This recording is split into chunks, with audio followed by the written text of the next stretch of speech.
Bismillahirrahmanirrahim. Assalamualaikum warahmatullahi wabarakatuh. Alhamdulillahirabbil alamin, hamdan katsiran thayyiban wa mubarakan fih kama yuhibbu rabbuna wa yarda. Wa asyhadu an la ilaha illallah wa asyhadu anna Muhammadan abduhu wa rasuluhu la nabiyya ba'dah. Faqala Allah ta'ala fi kitabihil karim, a'udzu billahi as-sami'il 'alim minasyaitonir rajim. Walladzina jahadu fina lanahdiyannahum subulana wa innallaha lama'al muhsinin. Shadaqallahul azim. Amma ba'd. Ikhwah fillah rahimakumullah. Kader-kader Bekasi Selatan yang Allah muliakan, melanjutkan tausiah dahsyat dari Masyayikh kita Ustadz Yusni pekan yang lalu, bahwa kita dalam kondisi seperti ini harus betul-betul bisa bertakorup dengan sungguh-sungguh kepada Allah SWT, berdoa dengan gigih dan khusyuk. Namun apa yang membuat doa-doa kita terkabul? Apa yang membuat kita bisa bertakorup dengan Allah Subhanahu wa Ta'ala dengan sebaik-baiknya? Kita harus memahami apa rahasianya. Nah, itulah yang akan sama-sama kita kaji serta kita renungkan pada kesempatan taskif kali ini.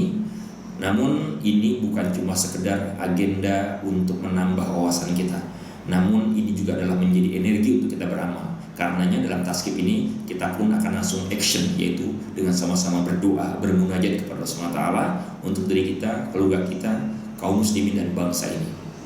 Hadirin yang Allah, apa yang paling kita butuhkan pada saat kita menghadapi masalah besar? Tidak lain dan tidak bukan yaitu pertolongan Allah Subhanahu wa Ta'ala. Karena pada dasarnya semua yang ada di muka bumi ini adalah dalam genggaman Allah Subhanahu wa Ta'ala. Termasuk apa yang menjadi kekhawatiran semua manusia termasuk kita, yaitu dengan adanya bencana corona ini. Corona adalah makhluk Allah Subhanahu wa Ta'ala, ada dalam genggaman dan kekuasaan serta kendali Allah Subhanahu wa Ta'ala.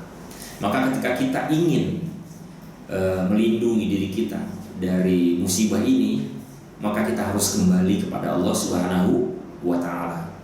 Dan memang demikian, ketika Allah menguji kita dengan bencana, kita harus betul-betul menyadari bahwa Allah Subhanahu wa Ta'ala menginginkan kita kembali.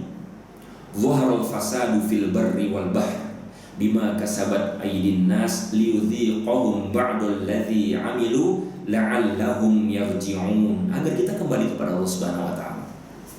Nah, bagaimana kembali yang dimaksud? Kita hubungkan dengan firman Allah Subhanahu wa Ta'ala, tidak lain dan tidak bukan kembali kepada Allah Subhanahu wa Ta'ala itu adalah dengan cara bertakorup.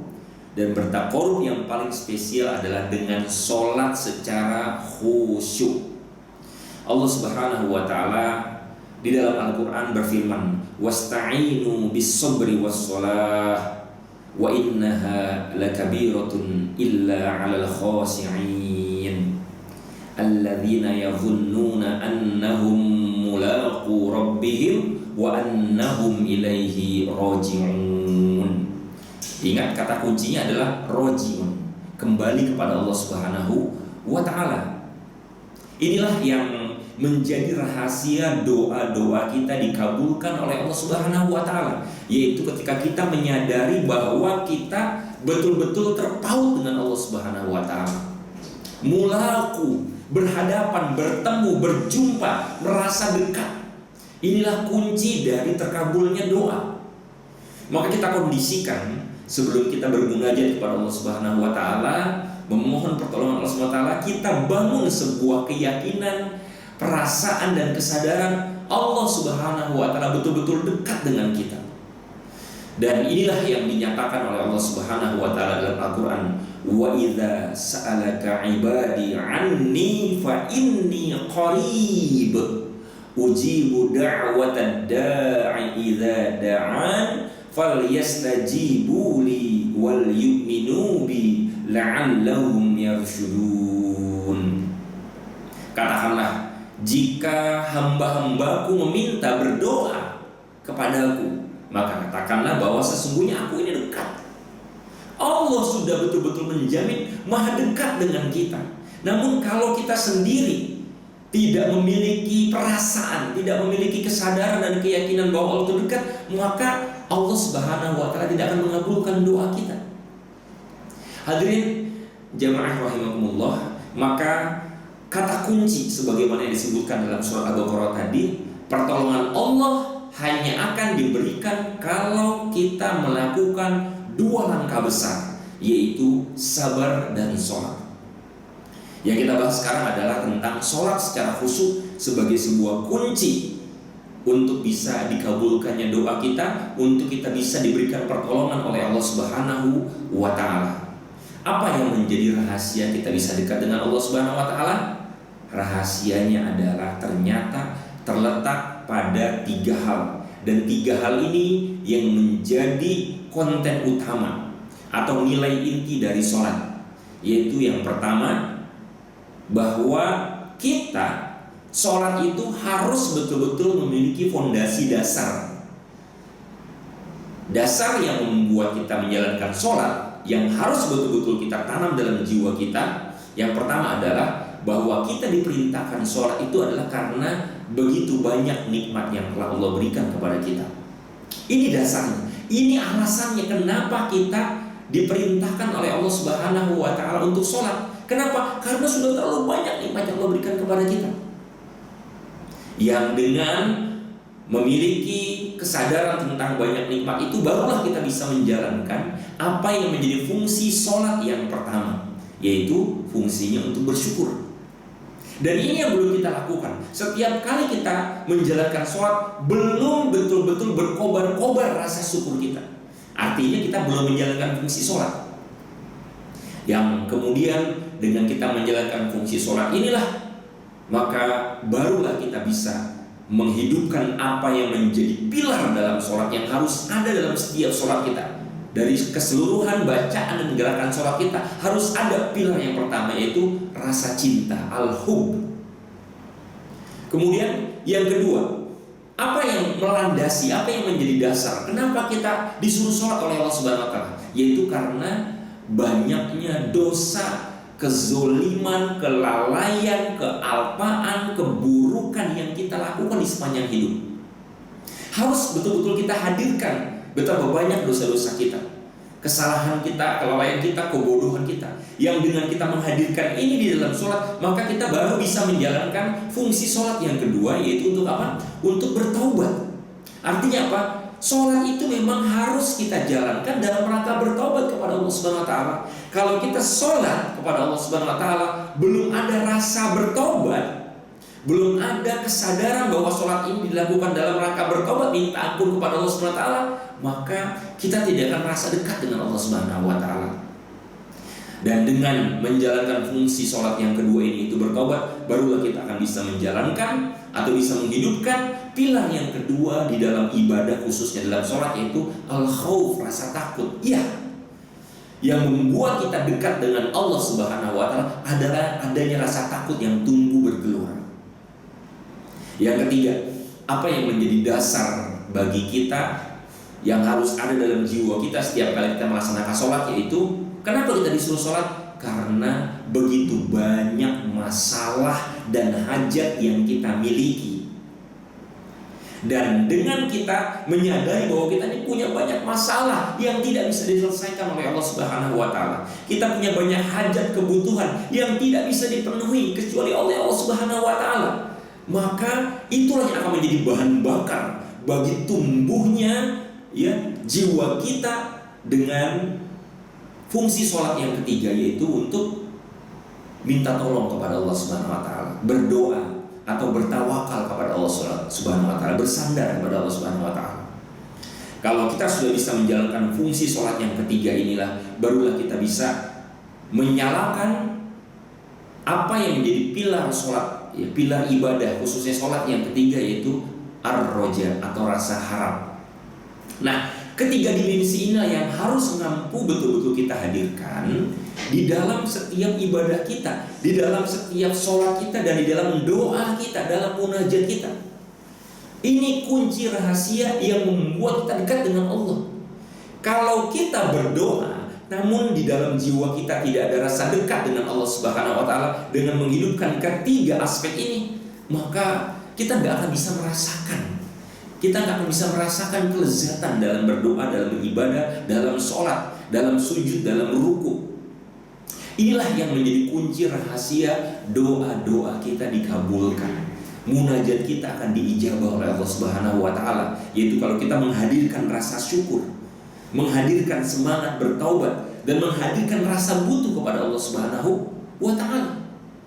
Hadirin jamaah rahimakumullah, maka marilah dengan ujian dan musibah yang begitu dahsyat menimpa kita dan seluruh dunia ini, kita tumbuhkan rasa syukur bahwa kalaupun musibah ini menimpa kita, masih begitu banyak kenikmatan yang Allah berikan.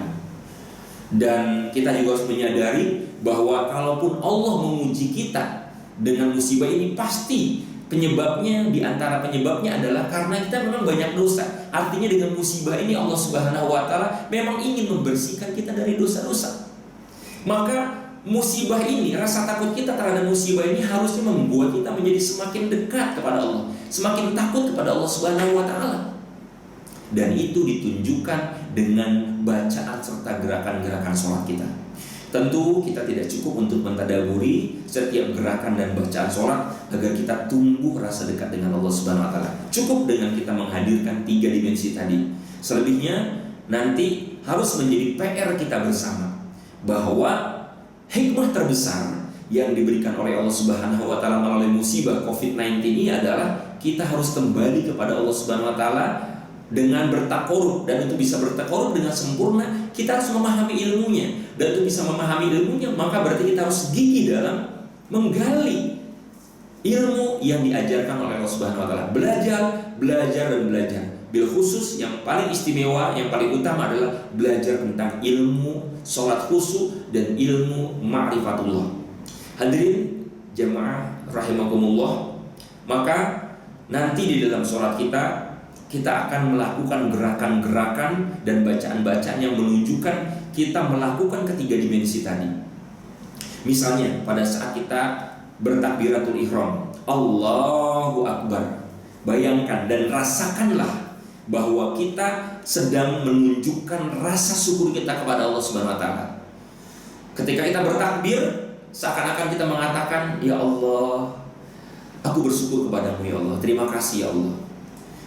Artinya di balik kalimat takbir itu ada rasa yang tumbuh dalam jiwa kita bahwa Allah Maha Besar nikmatnya, Allah Maha Besar kasih sayangnya, Allah Maha Besar kebaikan-kebaikannya kepada kita selama ini dan sampai seterusnya.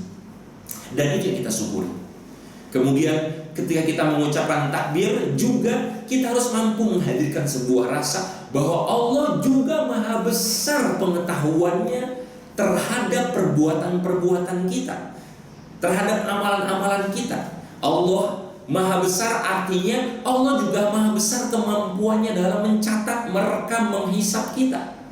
Allahu Akbar artinya juga Allah Maha Besar azabnya, sebagaimana Allah juga Maha Besar balasannya kepada kita, kebaikan-kebaikan kita. Dan ketika kita mengucapkan Allahu Akbar, kita juga harus merasakan Allah juga Maha Besar ampunannya, Allah Maha Besar maafnya. Begitu juga ketika kita mengucapkan takbiratul ihram dan takbir-takbir yang lain, kita harus mampu menghadirkan Allah Maha Besar pertolongannya, Allah Maha Besar kehendaknya, kekuasaannya. Ini yang akan membuat kita akan tumbuh rasa dekat dengan Allah Subhanahu wa Ta'ala. Kalau rasa dekat ini sudah kita tumbuhkan, maka tanda-tandanya kita akan merasa dekat, merasakan jiwa kita itu betul-betul, ya Allah, Allah tuh betul-betul mengawasi kita. Allah mendengarkan jeritan hati kita.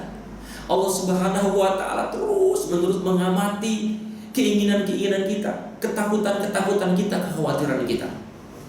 Nah hadirin jamaah, begitu juga pada saat kita melakukan gerakan sekaligus dengan bacaan ruku kita, Allahu Akbar.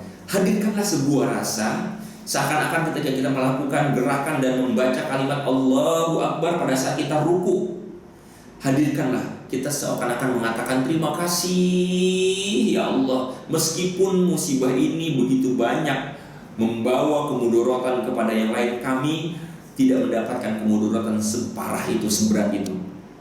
Dan ketika kita melakukan gerakan ruku, ya, dan sujud, kita pun seakan-akan mengatakan, ampun ya Allah, kami begitu banyak dosa, kami begitu banyak kesalahan, kelalaian, kezaliman, sehingga kami minta ampun. Hadirkanlah rasa takut kita pada saat gerakan kita ruku, pada saat gerakan kita sujud, Allahu Akbar, yang kita rendahkan kepala kita, wajah kita. Bahkan saking rendahnya, wajah kita lebih rendah dari telapak kaki kita. Kepala kita, sumber kecerdasan kita ini kita rendahkan lebih rendah dari bokong kita sendiri. Maka harus tumbuh rasa takut. Allahu Akbar, aku takut kepadamu, aku bertaubat kepadamu. Dan kemudian pada saat kita melakukan gerakan ruku dan sujud bersama dengan melakukan bacaan Allahu Akbar, hadirkanlah perasaan kita bahwa kita juga sedang minta tolong kepada Allah Subhanahu wa Ta'ala. Kita sedang butuh pertolongan Allah Subhanahu wa Ta'ala. Seakan-akan kita mengatakan, please ya Allah, bantu aku, tolong aku. Inti dari rasa dekat kita dengan Allah Subhanahu wa Ta'ala adalah ketika kita yakin bahwa Allah Subhanahu wa Ta'ala yang menentukan apa yang menjadi kebutuhan kita, apa yang menjadi ketakutan kita, apa yang menjadi hajat kita. Nah, mari sama-sama kita hidupkan hati kita dengan memohon pertolongan Allah Subhanahu wa Ta'ala agar Allah melembutkan hati kita, mendekatkan diri kita dengan Allah Subhanahu wa Ta'ala, maka doa-doa kita akan diijabah oleh Allah Subhanahu wa Ta'ala. Mari sama-sama kita beristighfar.